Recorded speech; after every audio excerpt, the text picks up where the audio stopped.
Around the world, men, women, and children of sound mind are reporting an extraordinary experience. One type of experience has been repeatedly related, an experience with a consistent narrative structure that has come to be called an alien abduction. It may be day or night. People may be in bed or driving in their car when their environment fills with a strange light. They report being taken from their surroundings by beings of unknown origin, often passing through the very walls around them, moving through the air and into what is sometimes described as a ship.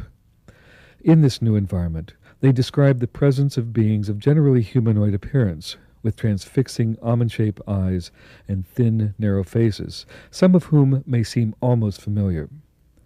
They describe being subjected to a series of physical examinations and medical-like procedures, apparently involving the taking of sperm and ova samples. Telepathic contact is reported with these beings, who may attempt to soothe the individual's panic with a stare or an instrument, or with a simple touch. Often a visionary element is conveyed visually or telepathically, depicting images of life on Earth being threatened with extinction by natural or man-made forces. Subsequently, men and women alike may describe being presented with a child whom they understand to be their own, and who seems to be a hybrid offspring of the person and these beings. Upon their return, they may report discovering strange markings on their bodies and unexplained burn marks on the ground. These experiences challenge people's beliefs about the nature of the world.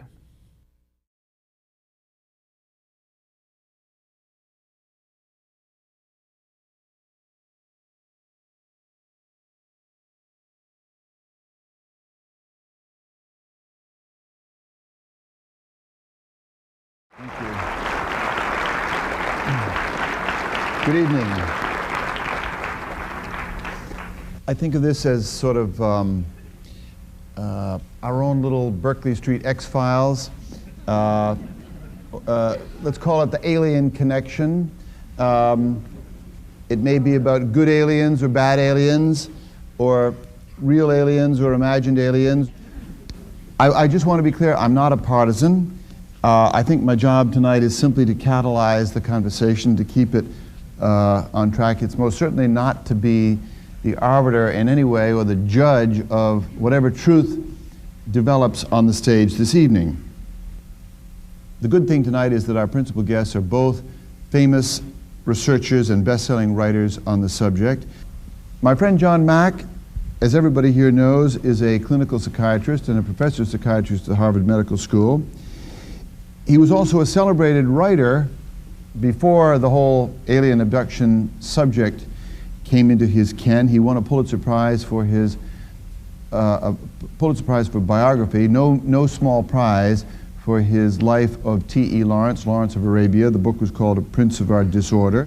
Budd Hopkins is the man who, among other things, brought John Mack into this field. Budd Hopkins is a painter and a sculptor.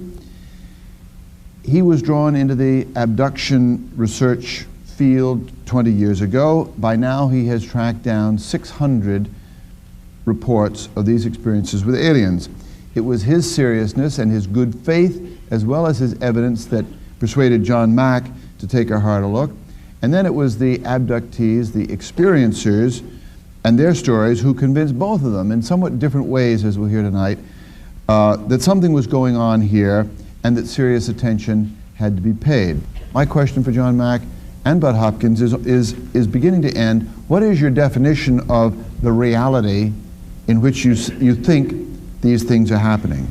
Are we talking real happenings in time and space that can be verified as other such things can be? And if not that, how is this reality different, say, from dream reality? Is this the same dimension of reality as alien abduction? I think we're all ready to meet the principals, and I just asked them onto the stage, Budd Hopkins and John Mack.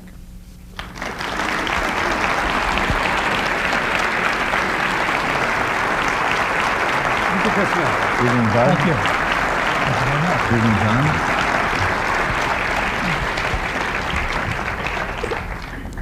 John Mack, the author of Abduction. Dr. John Mack. Thank you.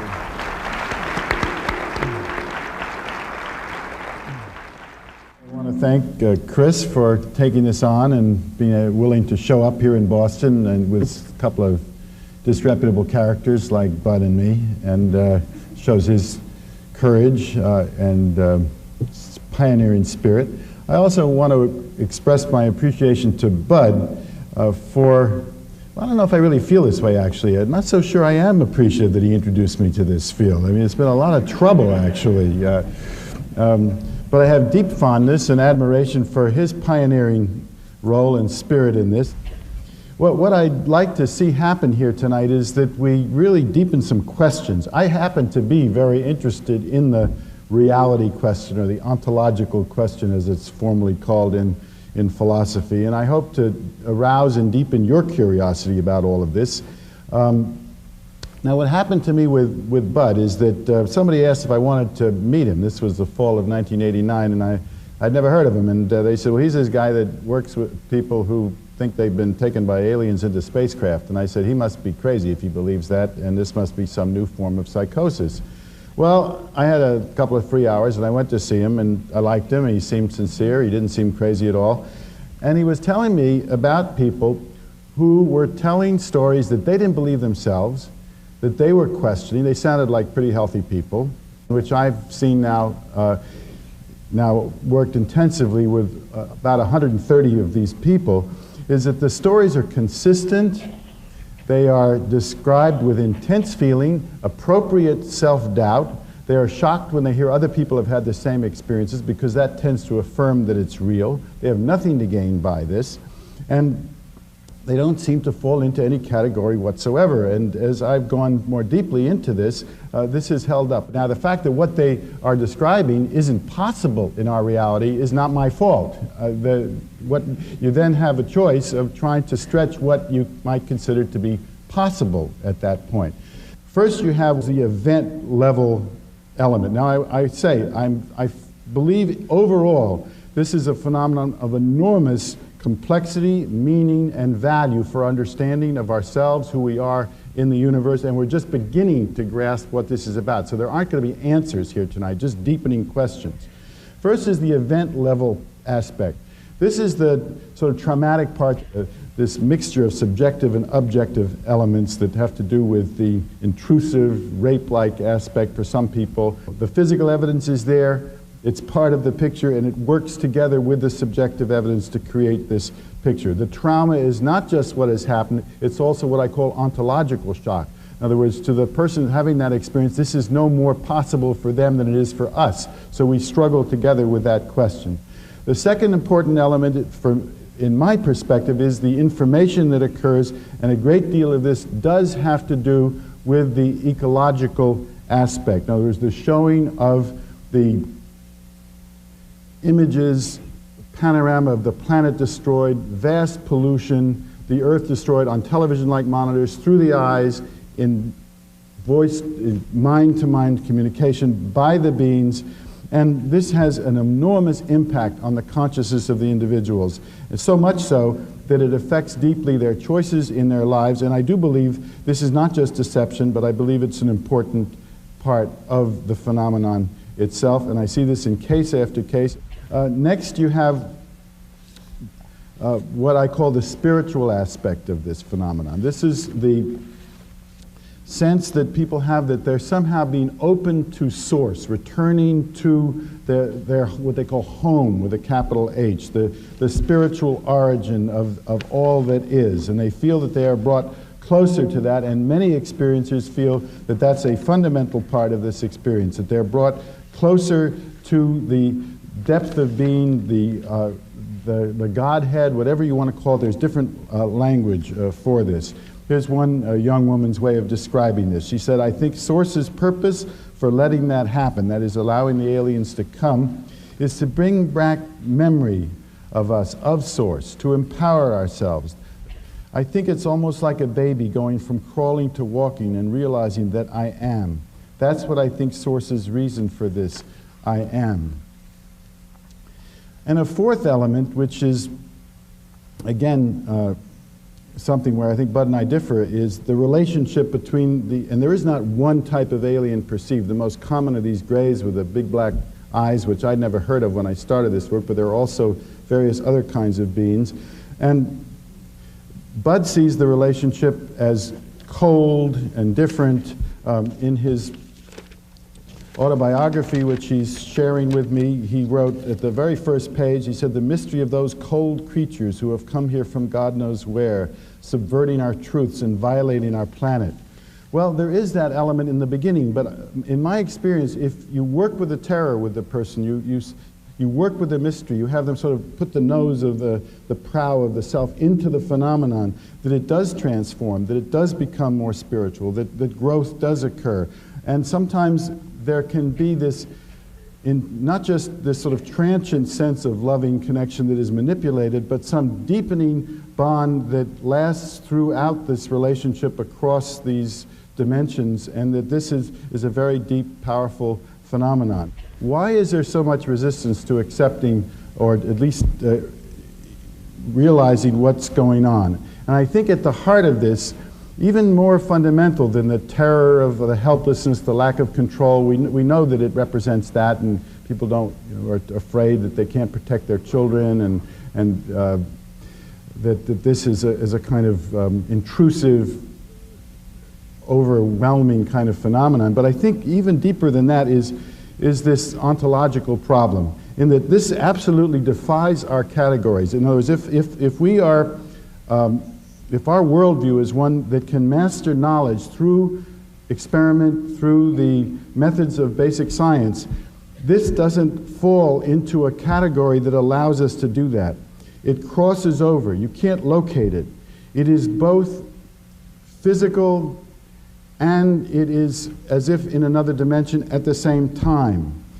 We can't get at it. The clients, although they'll make it clear, it's not a dream, it's real, it's altogether real. I know a dream, I wake up from a dream, this is different, I have knowledge of this, but they'll say, but it's not this reality. It comes through as if through the scrim of a theater front and enters into our reality, and it is in that reality altogether real, and it introduces them to a deeper fabric of reality that lies beyond this one. It seems to me at the heart of what is called for now is that we allow this phenomenon to, through the questions we ask, to expand our notions of reality, to include unseen realities as perhaps even a deeper reality, but an other reality, not simply the objective physical world, and that we learn to value knowledge that comes from those realms. I was a psychologist in Mexico recently said to me, and he was only half joking, he says, if I can't measure it, it doesn't exist. And he was quite serious about that. But what this phenomenon, I think, along with many others, like the near-death experiences and out-of-body experiences does, it invites us to value knowledge that comes from the subtle realms. In other words, it asks us to credit our experiences, to develop criteria for how do we judge whether an experience can be taken seriously. Is it because thousands of people are having the same experience? Well, you could say, well, all having the same delusion. Well, how do we decide? I think these people haven't known each other. They're doubtful about these experiences. I have certain criteria by which I decide these experiences are to be taken seriously.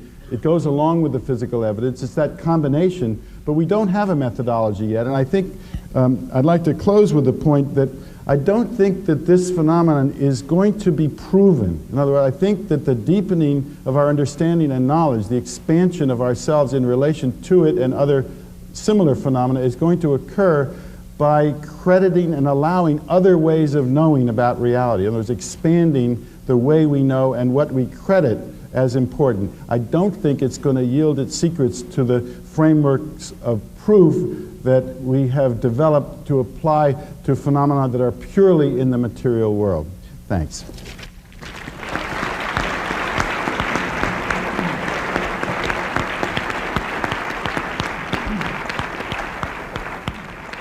Thank you. Budd Hopkins, as you probably all know, is the author, maybe most famously, of Intruders. It's a book. It's also a general theory of what's going on here. Budd Hopkins.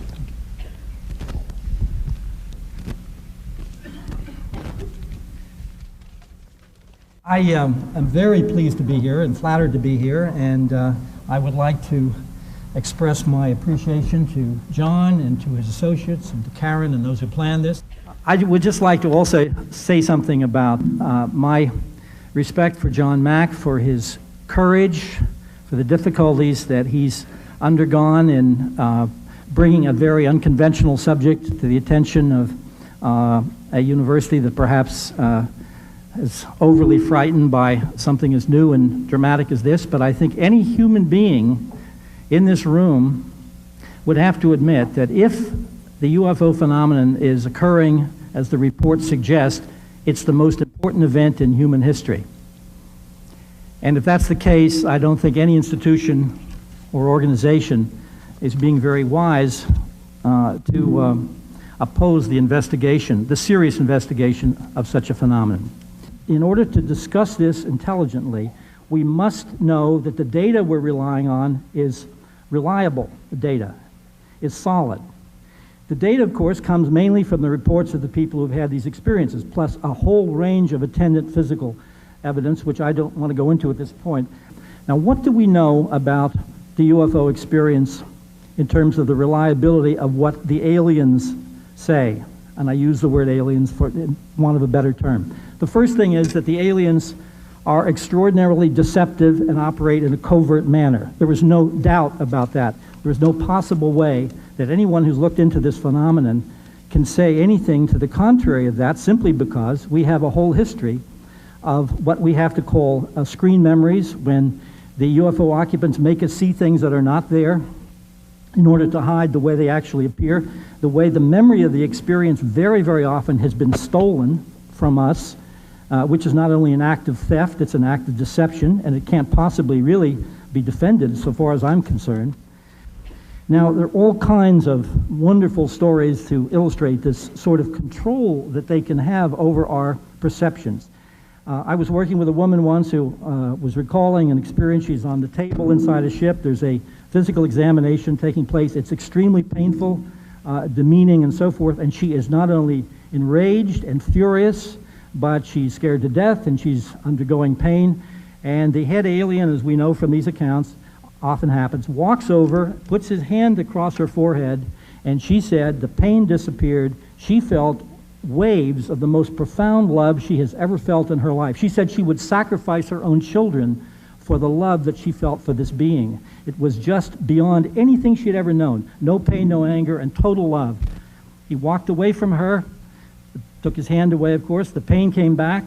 She began to get angry again. She was hurting again. She was furious again. And he came back and he put his hand on her head, and she would have again sacrificed her children for that love. Now, that kind of manipulation is, of course, something that's part and parcel with the alien means of operating.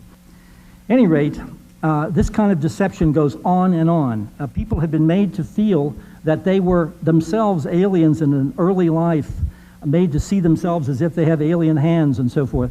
All kinds of imagery seems to be played into people's heads. I know this totally sounds crazy. You have to read the background information supporting this. But I'm trying to start with what I assume many of you already know about the phenomenon. So the basic first point here is that we can't trust the data, that we can't trust what the aliens are saying to us under any conditions. As a second major fact, we know what happens to individuals who are reporting abduction experiences psychologically. We know that they are psychologically scarred. The only set of psychological tests which, so far as I know, were ever done on this matter were done, I was partly involved in this in 1981. Dr. Elizabeth Slater, a psychologist, tested a group of abductees, or people reporting these experiences. She was not told the nature of the sample she was testing, anything about their UFO experiences, but she found that all of them shared three deficits psychologically. All had low self-esteem, all had a certain dissociation in their attitude towards their bodies, their physicality, their sexuality, and all had a lot of trouble trusting people. Well, at any rate, she pointed out, when we later told her after she wrote a report, the nature of the sample that she had tested and what they had experienced, and she said, though this doesn't prove anything, if these people had had the experiences they reported, then these are precisely the kinds of deficits one would imagine would accrue. And she said it's very much like what happens when you get a rape victim. Now, the next thing is, are these experiences, and I'll try to be very brief, are these experiences transformational in any way? And of course they can be transformational in a wonderful way, provided they meet therapists and a support group and other people who are associates in this field who can lead them through their experiences in such a way that they understand that they're not crazy, that there's no blame to be ascribed to them, and so forth. The therapist, the support group, and friends and family provide the safety net that can create that transformational experience. I don't think there's any doubt about it. We want these people to become much more whole. We want them to feel a sense of healing. It's an extremely delicate and difficult new kind of procedure of therapy that has to be developed really at this point. I'm not a therapist myself, unlike John, but I feel that what we do if we work with these people is a kind of de facto therapy. Will you sum it up by describing the nature of the reality plane that you think that this is real in? Very good. The nature of the plane is this. The UFO phenomenon runs a tremendous 180-degree gamut from being totally physical, nuts and bolts. When the thing comes down, it could break the tree branches down from the top, leave marks on the ground. People are floated out of buildings, are scarred, their bodies are marked. The craft can show up on radar, they can be photographed, etc. Totally physical. And on the other end, totally paranormal. All the communication is telepathic. The craft can be apparently unseeable at some points. We know that people can be floated through walls and they're actually missing. This is not an out-of-body experience, it's an out-of-the-house experience. The hardest thing for scientists to accept is the idea that it is both physical and so totally paranormal. The whole paradigm of what's possible, of course, has to be expanded. And the last thing I'd like to do, Chris, if I may, I'd like to read a short statement that a woman wrote, an abductee, about her attitude. She's a psychotherapist, how she has dealt with this kind of transformation. She said, "We of the earth are in possession, due perhaps to our biology, of an innate humanness which is often translated into a deeply spiritual humanism. It's the basis of our moral sense, of the feelings of caring, empathy, love, and responsibility we have for one another, for our children, and for the planet. From my experiences with the aliens, I've come to believe that their entire paradigm is radically different from ours, and that our sense of right and wrong, good and bad, does not apply for them. They're very different from us, not only physically, but in their understandings, motives, goals, and purposes. I do not believe that they are the great redeeming power some may wish for, but only beings with a different set of principles. Therefore, we must assume responsibility for ourselves and each other. It places the burden of care for one another and for the planet squarely with each one of us. For what can we gain from them if not the understanding of our own nature as a species, using them for comparison? My curiosity about them is unbounded, as is my grief, confusion, and fear. But what I have found, what I return to each day, be it coping mechanism or epiphany, is that I want to immerse myself in my humanity, in my humanism, in my caring for other humans, for life on our planet, and for the earth itself." And this statement of hers is a statement which I absolutely 100% endorse. Thank you very much. Thank you. Thanks, Chris. Are there differences to probe here? Are there things you want to ask about each other's presentations? Okay, I had a question, John, when you talked about when you work with people and it takes on a deeper, more spiritual level and so forth. The model that presents itself to me is that we know these experiences happen from childhood on. And let's assume a giant pyramid of individuals. So let's assume at the bottom of this pyramid are all the people who either die along the way or have terrible psychological problems, become substance abusers or whatever it is. Up a little further are people who have had more understanding, counselors, parents, whatever, have been listening to them. Perhaps they were stronger, and perhaps they're handling these things a little better with fewer psychological problems. You go higher in the pyramid and you find a few people, who are lucky, and they have run into a John Mack or David Jacobs or many of the people doing this kind of work and have been helped by them and met a support group, and they're doing much better. And finally, at that top, we find a group, a small group, that has managed to somehow transform themselves with all of that support. And in a certain sense, at that top of that apex of the triangle are those lucky few who have survived intact, more or less, and down at the bottom are the vast majority who are having a lot of trouble with this. I can't look at that myself and get granted any kind of moral approval. I find that extraordinarily upsetting. And if this is what the alien phenomenon is putting human beings through, I don't want any part of it. My feeling has always been that they may be here ultimately for good purposes or be ecologically concerned or whatnot. They're doctors to heal the planet, but I don't like the bedside manner in the meantime. And so that's why I find it very difficult to look at that in any kindly way. I think I've seen, over the 22 years I've been doing this, I've seen far too much pain, far too much damage, far too much psychological, even physical damage done to people. And I don't think that this is deliberate. I don't think the UFO occupants are intending it, but I've just seen too much pain to indulge it with the idea that somehow it's going to all turn out okay. That's my basic issue. John Mack. I guess I'd like to try to take the discussion out of the question of whether this is benign or malevolent. I don't really see it that way. And I don't for a moment deny that people have had deeply troubling, traumatic, disturbing experiences, have in rare occasions have contemplated suicide.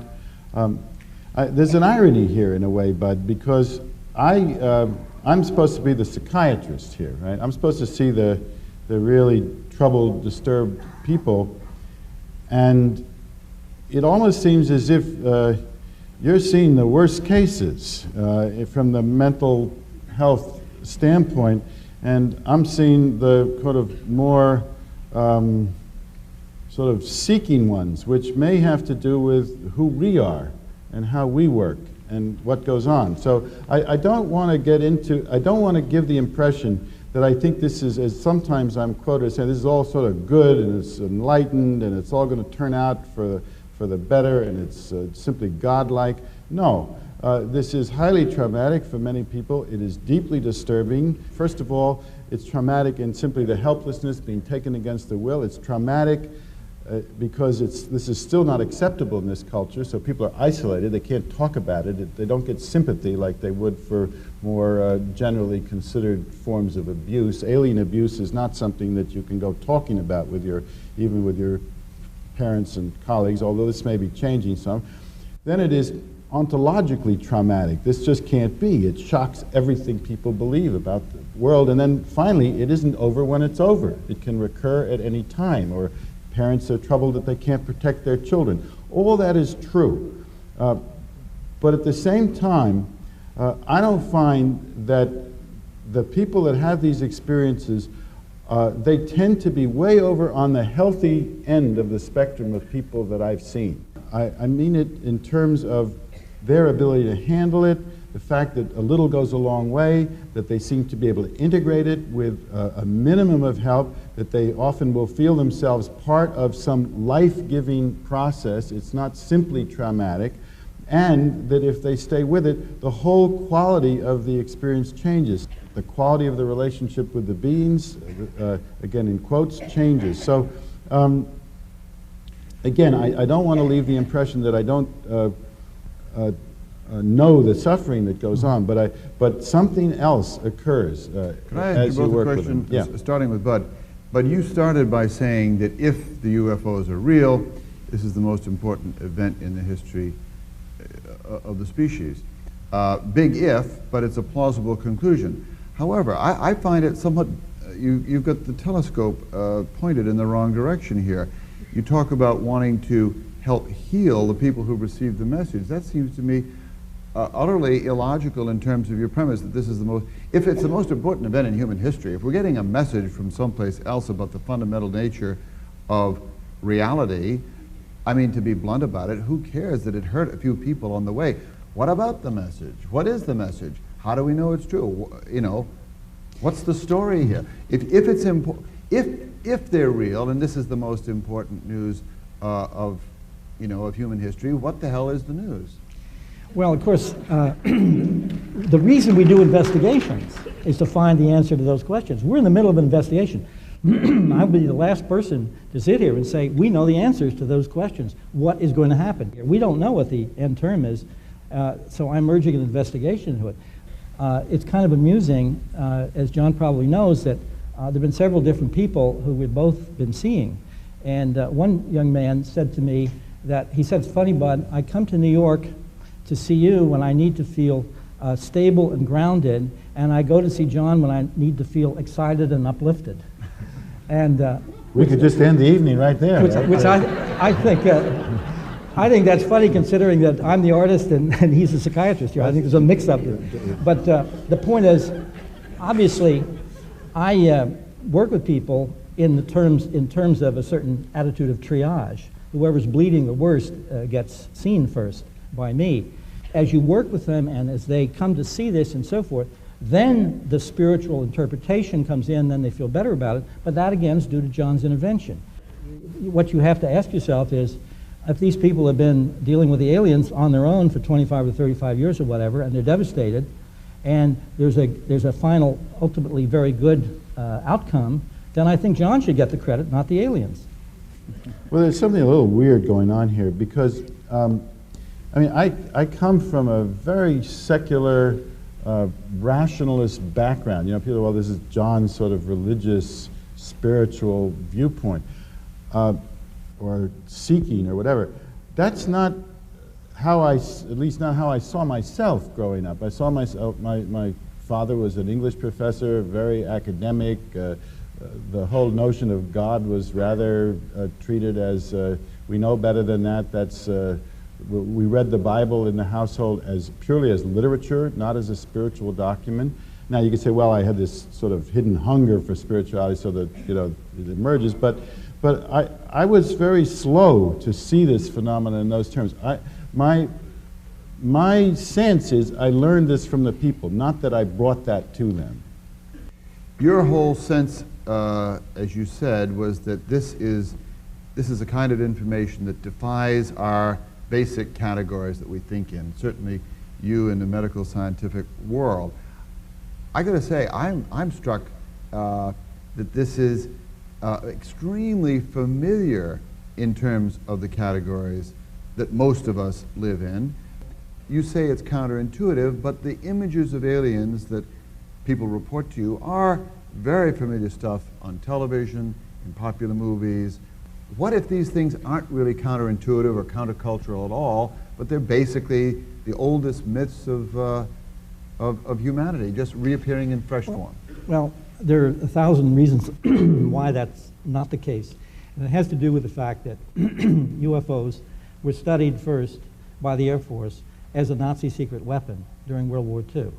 Nobody thought they were well, that doesn't godly. Make them out of space. That makes them out of Germany. That made them physical. Okay. Physical. Okay. So we start with the idea that there are physical things flying around that accompany planes, and then we find that they can be photographed, they turn up on radar, and no one knows what they are. There's no religious belief attached to them. There's nothing of myth attached to them. These things leave marks on the ground when they land. They have a total physicality. Now, you talked about the image of the aliens being familiar. Why? And that's because those images were presented very strongly and clearly in the film Close Encounters, Steven Spielberg movie, because his special effects people went to Alan Hynek and the Center for UFO Studies to get an account of what these things actually look like. And we get the same drawings from people in countries that people are totally illiterate and so forth. John, would you take a crack at the whole question of whether this indeed is counterintuitive or in fact deeply sort of culture affirmative? The abduction phenomenon doesn't fall nicely into any kind of Judeo-Christian mythic structure with which I'm familiar from my reading of the Bible. It actually goes against it. It's rather at the most obvious, manifest level. In fact, it's often called, it must come from the devil because it's so unimaginatively sort of real and crude. You know, little guys with big black eyes, or luminous beings, or reptilian ones, or insect-like ones coming in, taking people against their will, leaving marks on their bodies. at the first blush, it's rather anything but the glorious mythic narratives of a formal religion. It doesn't resemble it at all. I think it does defy categories, and it does call for a discipline that, as Budd is saying, that is rather new. Now, this media thing comes up all the time. Well, people are getting it from the media. Let me ask you, if you see somebody who is deeply depressed, for instance, and they watch a program on, say, Nightline, or on one of the self-help programs, and they talk about depression, would you argue, and that person comes in deeply depressed, that they invented the depression because they happened to see something on the television? No. What they might do is they'd bring in a few terms that would help them give language to what they had seen. But I don't have the experience as a clinician of people inventing a powerful, deeply held experience from which you cannot shake them because they happen to see a few images on the television set. It doesn't work like that. As Budd says, in this phenomenon, the media follow the research.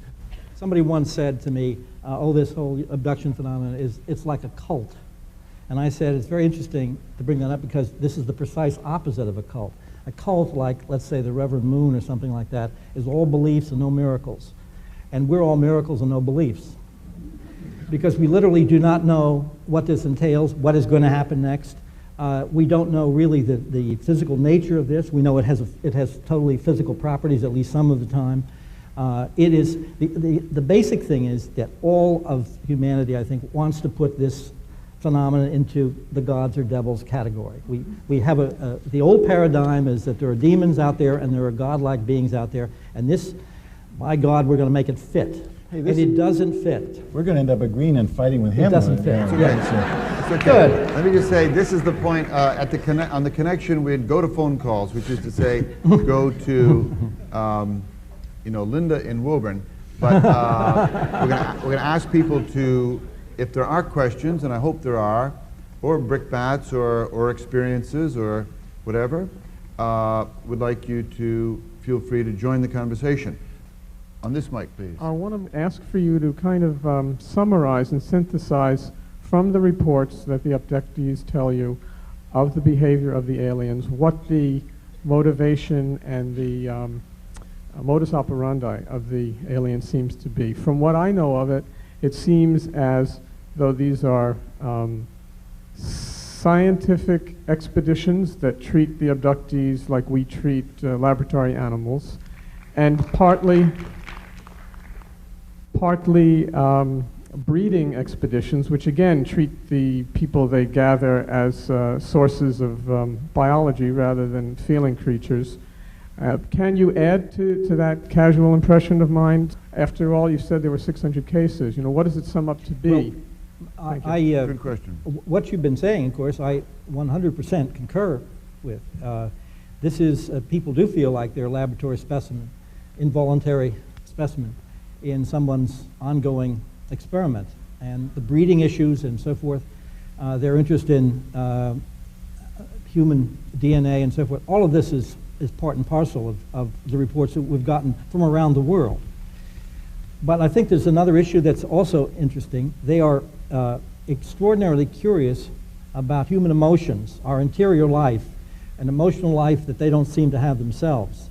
And very, very often they will demonstrate, they will present imagery or little scenes or something, who knows how this is done, as if they are creating kind of projective tests to see how human beings respond.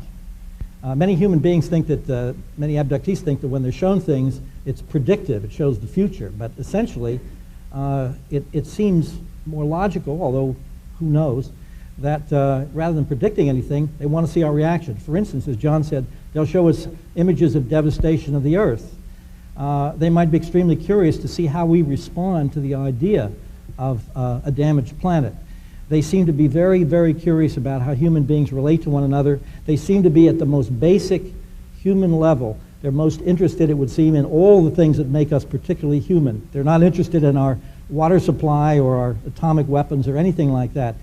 They seem to be, thank God, interested in the things that most make us human. John, do you want to take a crack at that? Again, I'd like to stress that this much of this really has to do with kind of different experiences with the experiencers. I know that many of this kind of cold indifference that Budd describes, where we're just kind of laboratory animals, that's there's no question. And yet, at the same time, I've had very discriminating people who describe actual evolving, deep, profound, loving bonds between the humans and these beings that last over time, that some experiences describe as many times more powerful than anything they can feel on Earth. They have, someone will describe a mate that is occurring in this other reality.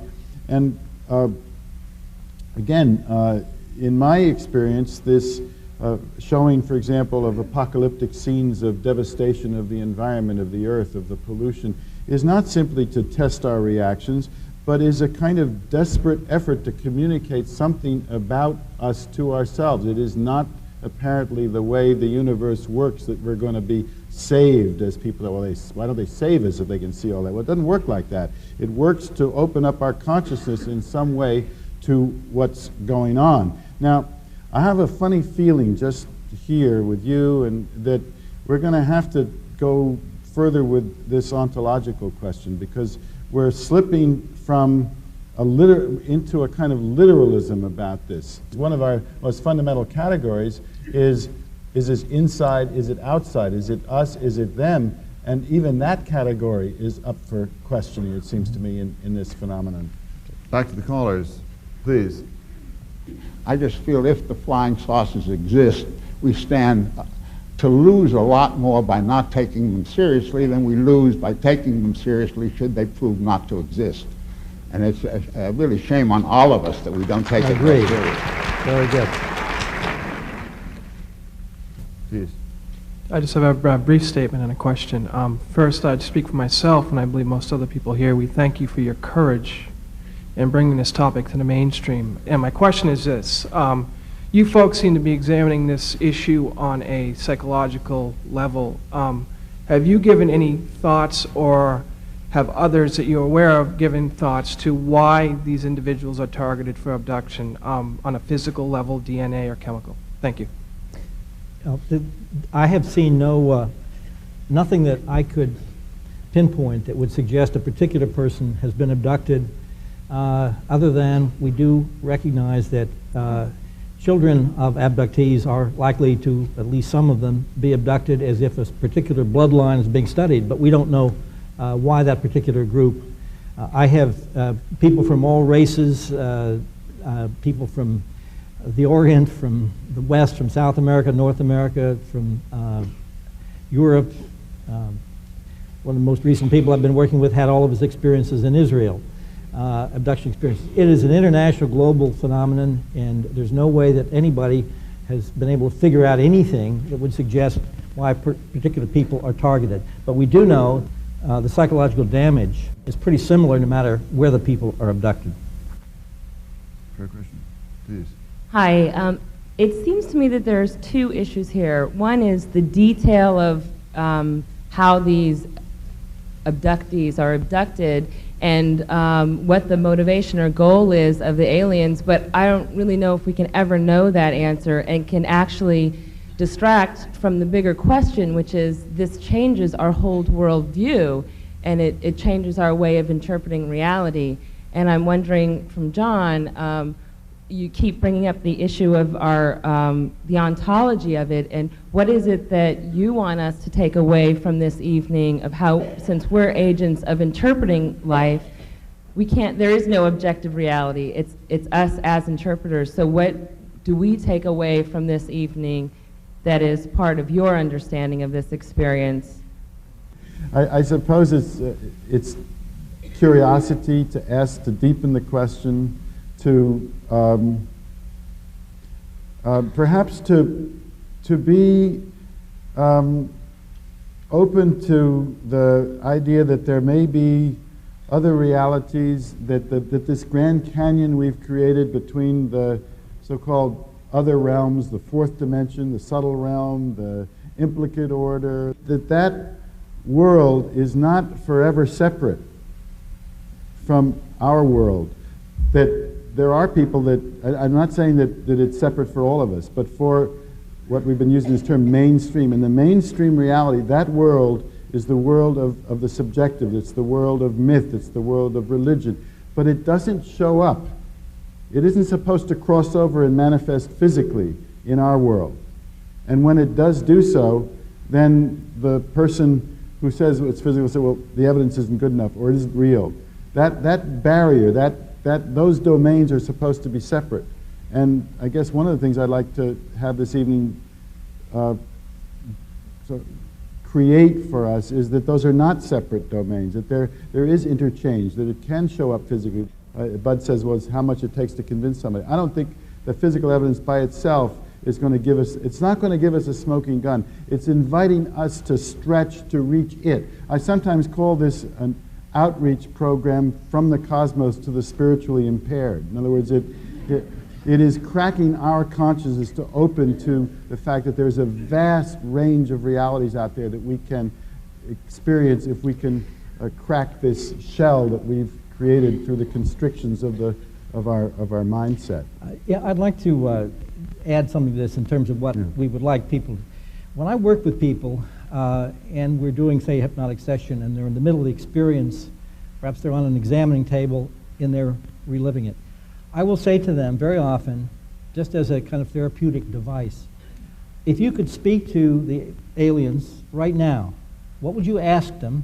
What would you say to them? In other words, you have now total freedom. What would you say to them? This is, of course, very important. What they generally want to say is, leave me alone. Leave us alone. And then they will say, explain what you want from us. What do you need? I would help you if you tell me. Why are you doing this? Why me? And one of the reasons I do this is I'm essentially wanting people to feel empowered in their own humanity. As I read in that statement, one of the most wonderful things is people really rediscover the richness of the human spirit and their own spirit and their own resources, by contrast to the UFO occupants who, it seems to me, are the spiritually impaired that are here to, let's say, absorb what they can of the things that are the most wonderful things about human beings. The fact that we love one another, we have emotions, we have jokes, we make love, we have sex, we care for our babies, we care for our planet. They seem to be in awe of those human resources. And if there's anything I would like people to come away with tonight, it's the fact that they have a new sense of the specialness of being human beings, and the fact that whatever this is from the outside, or whatever its ultimate goals are, it's a poor, thin, spiritual being in relation to human beings and the richness of the human spirit. No, I'm a humanist. I'm not saying that aliens are these spiritual beings. I'm saying that for complex reasons that we're sort of struggling with tonight, the effect of this is often some kind of spiritual growth or expansion. I'm not saying the aliens are these wonderful spiritual beings. No way. You know, it's interesting. I hear what you just said. I sort of have a no, and then yes. You know, like I sort of half agree with you. Like, leave us alone? No. Some people, yes, leave us alone. Others feel deeply aggrieved when their experiences stop, if the experiences are of the more deeply bonding, connected way. Where I totally agree with you is that they are absolutely fascinated with our physicality, our spirituality, our love, our sexuality, our sensuality. I also see us learning a lot from opening our consciousness to this other realm. So I think we're kind of, well, anyway. I just wanted to say one more thing is, I think that we're equally fascinated with them. I don't see there's an imbalance here. I mean, we're all here because we're also curious, and maybe we would do the same thing. I'm not really interested in the aliens at all. I'm interested in us, but I really don't care about the aliens. I don't like what they do. You know, there's a term for this. Actually, you know, the philosopher Michael Zimmerman, you know him, right? He calls this anthropocentric humanism, right? So, which is a good thing in a way. My name is Karin. I'm an experiencer. And I, just for the record, am working currently with John. But Bud, my question is mostly, or my statement is mostly for you. Well, I have all due respect for John and his talents as a therapist and a psychotherapist, He's a very wonderful man and a wonderful listener in the professional relationship that I've come to know him. He has, not by any standard, been the one responsible for my spiritual growth in this experience. What he and his colleagues provide for me is an opportunity to stand or sit down in a room for a couple of hours and get rid of a lot of stuff that I can't tell to anybody else. I don't think that we're ever going to know, or at least for a long time, what this experience is about. I was a Rush Limbaugh watching, right-wing, very square box, very three-dimensional, very much, I don't think, maybe somewhere out in Arizona, somewhere 30 years ago, some guy maybe got abducted, I don't know. It didn't have anything to do with my reality. I think that each experiencer who's going through this knows that this is very much an individual experience, and each person, depending on where they are in their life, where they were with their parents, where they were with their relationships with everything, is going to come out with something different. For as difficult as it is for us as human beings to not have boxes, it's very important in this experience to not have a box, because we don't have any answers. We have nothing but questions. And I experience terror, and I experience joy, and I experience them simultaneously. And 1 minute I'm this, and the next I'm that. And I know you're familiar with that. But I think it's very important that something is obviously, definitely happening. And if we close ourselves to it, we will be missing perhaps one of the most incredible experiences that mankind is to develop. And I think it's important that we stay open, period. Thank you.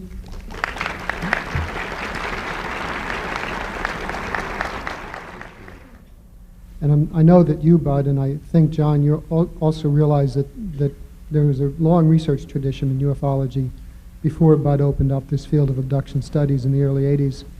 And there's been a lot of criticism and controversy within the field of ufology about the research paradigm that you both follow, especially in that you rely too much on hypnosis.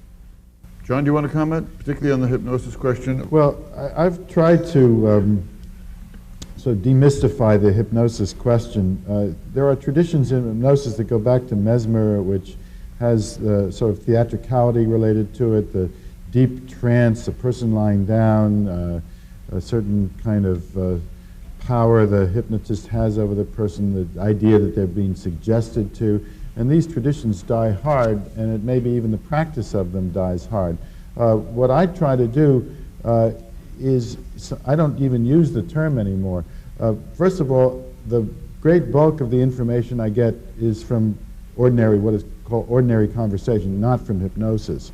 I will sometimes do what is called regressions or hypnosis, but really is nothing more than a simple relaxation exercise. You simply try to stop the flood of social stimuli to let the person just relax and say, and open to the recall of some event in their lives. And it's not particularly hokey, and what comes up in that context, as Bud says, is no more or less consistently reliable than, or consistently distorted than the efforts to make themselves look good and to speak to what makes sense to them in ordinary conversations. And also, one thing that can be said is in every hypnotic regression session that I do, I build into it dozens of test questions that can help me try to lead the person, to see if they're leadable, away from what happens to be truth that I know about the patterns or about other witnesses in the same case or whatnot. So you can test it internally, and I do this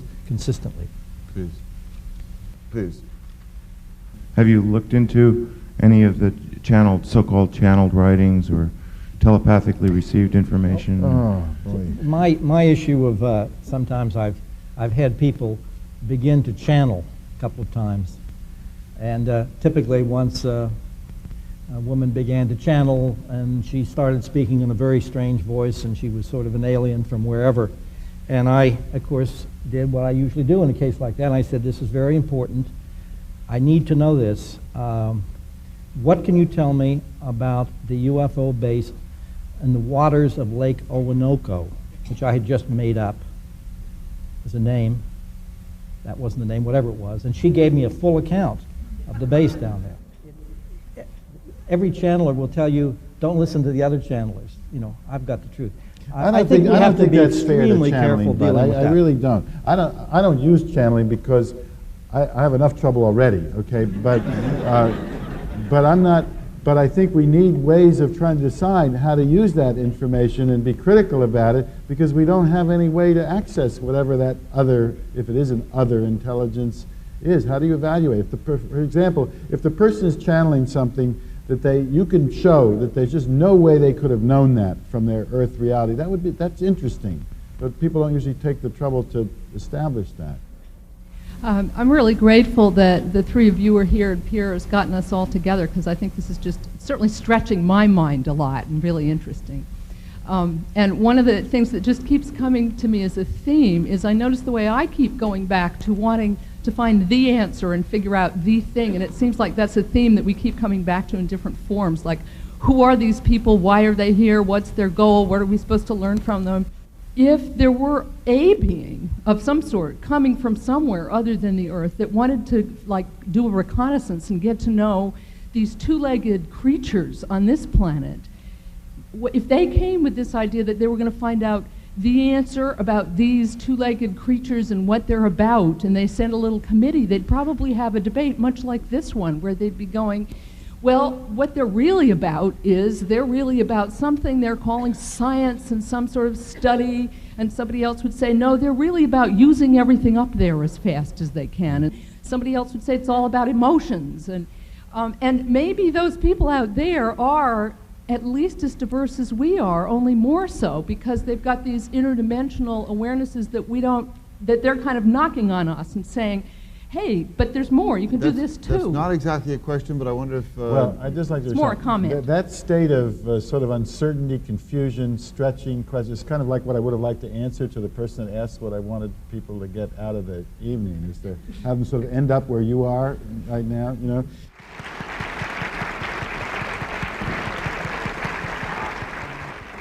I wish you'd both sort of give us a minute wrap, sum up what we've learned and what we ought to be thinking about as we depart. I've taken a complete pledge for myself against any judgment on my own part. I'd love to hear judgments from you, though, about what kind of ground we've covered and where we are.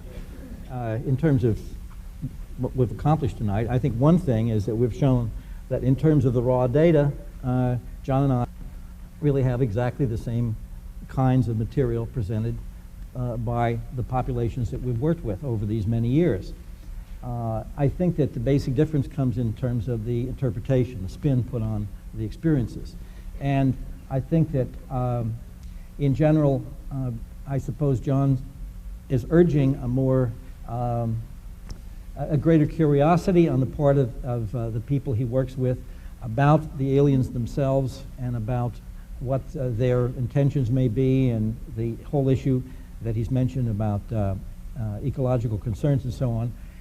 I tend to, by contrast, I think, try to accent living well as the best revenge, so to speak, trying to get people to face the richness of their own lives, their own resources, their own inner strengths, and to put the aliens as much out of their minds as they possibly can to try to live a normal life. There's no way, of course, when you tell somebody who's been through this to put the aliens out of their mind. No one ever possibly can, because it's too enormous a fact. But I think that I want this to be a world in which the human spirit is central, and it's our deepest and most important value, and we're not looking in a needy way to some external force that is as mysterious and elusive and misleading as the UFO occupants. I simply don't trust them. And I feel that what we have to learn is what we have within us to begin with and what other humans can give us. And that's as simple as I can state it as my position on this whole crazy business. Yeah, I think I feel less kind of protective and anthropocentric than Budd does. You know, I think that I don't feel that this is unwelcome in general. I know that it's traumatic for many people, and I think that, as we've said, that we need to work with people's distresses. But I think that the phenomenon has such vast implications for us in terms of who we are in our universe. And it seems to me that in a certain sense, anything that can kind of shatter this arrogance around the notion that we're the superior intelligence alone in the cosmos is in general a rather good thing. In other words, that it can open us to vast other realms of reality that are far beyond this immediate, however pleasant, Earth environment. I think that this phenomenon, insofar as it undercuts and does some damage to that anthropocentrism, is a good thing. That doesn't mean I don't think human beings can be wonderful and have a wonderful, resilient spirit, but I think we also have a tremendous kind of cosmic egoism, which this phenomenon has a way of rather challenging, to say the least. So that's kind of where I am with it. I think, excellent. I think those are two eloquent summations.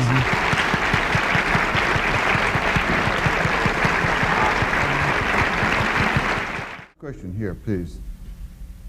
A lot of the people, most of the people that you seem to have interviewed, you know, don't expect to be abducted, and it seems that there's a lot of trauma, etc.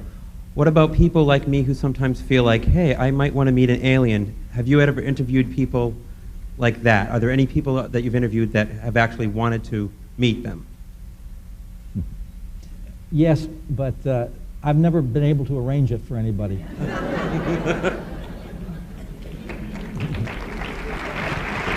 And thank you all.